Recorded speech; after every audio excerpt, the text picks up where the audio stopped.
Today we are back with more of these terrible Instagram nutrition posts.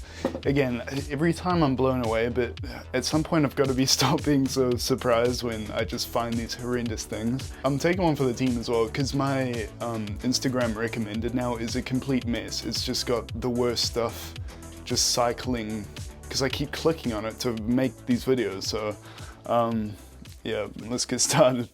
So first off, remember last time when I said whenever something prefaces with "did you know," it's just going to be a terrible post? Well, here we are.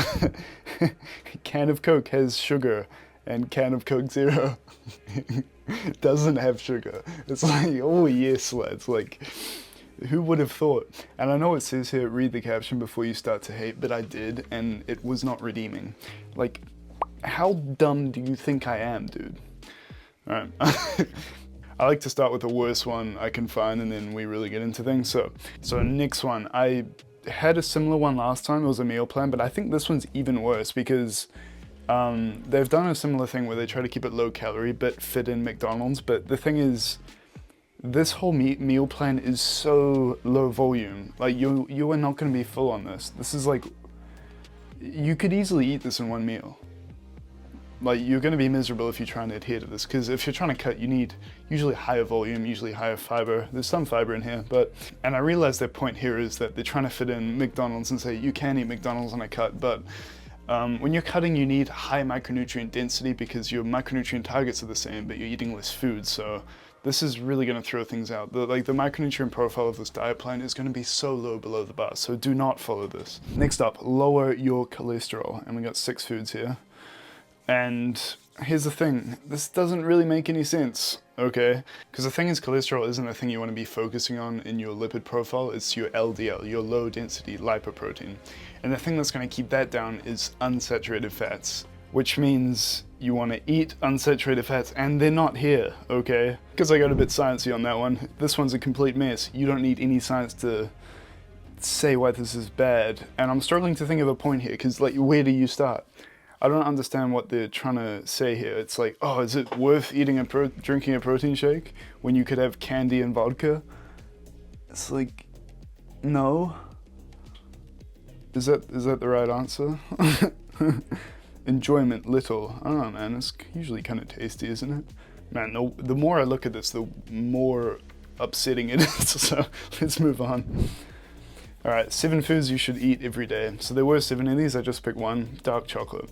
I wanted to talk about this because, I mean, this isn't necessarily a terrible post, but I think a lot of people get this wrong about dark chocolate. Yes, it has flavonoids, and the flavonoids are great for managing systemic inflammation and a few other things.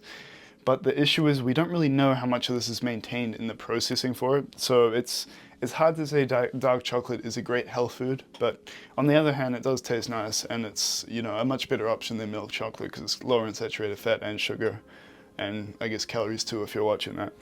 But I just think it's a bit of a reach to say that dark chocolate is going to contribute to your gut health, because it's not necessarily going to. If it's all lost in processing, it's not going to happen. Next one.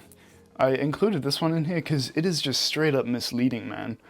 There is no way 2 little slices of banana bread is 650 calories at all. And the other thing is, none of this has actual serving quantities, they're just pictures. And I know for sure the pictures aren't actually true, like what they're basing it off, because just eyeballing it from a lot of time tracking, that wrap is at least 500, dude. Okay, maybe 400. The toasty's got to be at least another 300. Chicken nuggets maybe another 100. It's only 3. So what is that? What did I just say? Anyway, that's probably like 900 calories on the right. And these 2 little slices are not 650, dude. Just eyeballing that again, that is probably only like 300-400 calories. So man, this is just misleading. Next one up, secret weight loss recipe. Lose 16 pounds in 21 days.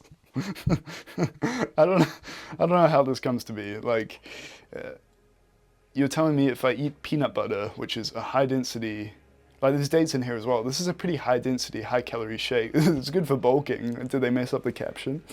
I love how it's a secret weight loss recipe. No, dude. No. Why would drinking a high calorie shake lose weight? The fastest way to lose, the only way you'd lose 16 pounds in 21 days is just to not eat, probably. Like, that's a lot of weight. What is that, like 7 kilos? Yeah, dude, like, not gonna happen. That first Coca-Cola one, this one's given it a run for its money. It's the worst one on this video. But anyway, next one, enjoying nutrients. And we have avocado toast, a bit of egg. Enjoying Christmas, chocolates. There is small text down the bottom saying it's okay to eat a bit dirty during the holidays, but the thing is, that's not a meal, man. You are not gonna feel good after just eating some chocolates. There's no micronutrients. The saturated fat might spike your inflammation. It's a lot of sugar as well. Like, that is, and it's not gonna fill you up either. So, I mean, I'd feel a lot better eating that one on the left, to be honest. I find these ones always a bit silly. It's like, you can enjoy chocolate. It's like, oh, I don't know where I'd be without you, man. Anyway, next one. Things to eat after 8 p.m. There are no foods that are good or bad in a time-dependent manner. If anything, in the evenings, you want to be eating less fat, because in some studies, a high-fat meal will make it longer to actually fall asleep.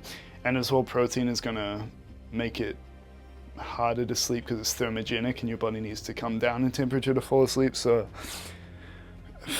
plus the dark chocolate, man. Caffeine, really, after 8?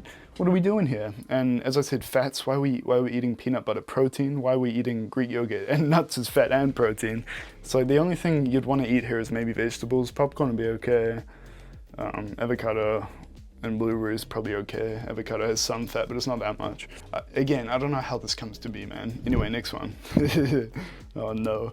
Kill tummy fat, dude. Kill it. Kill it. Take an axe to it. And it's a similar thing. Like, this is, it's not as high calorie as the other one, but almond butter is moderate calorie. And again, if you're trying to eat low calorie, don't drink your calories, man. And as well, you can't spot reduce fat. Like, we know this, dude. Was this made in 2002, man? Because like the image quality looks like it's been screenshotted and reposted like 800 times. People are just eating this up, apparently. Like, I'd love to meet the people that actually make these and just have like a discussion with them and really pick their brain and see what is actually going on, because I'm a little bit lost. But yeah, anyway, that's it for me. I'll see you next time.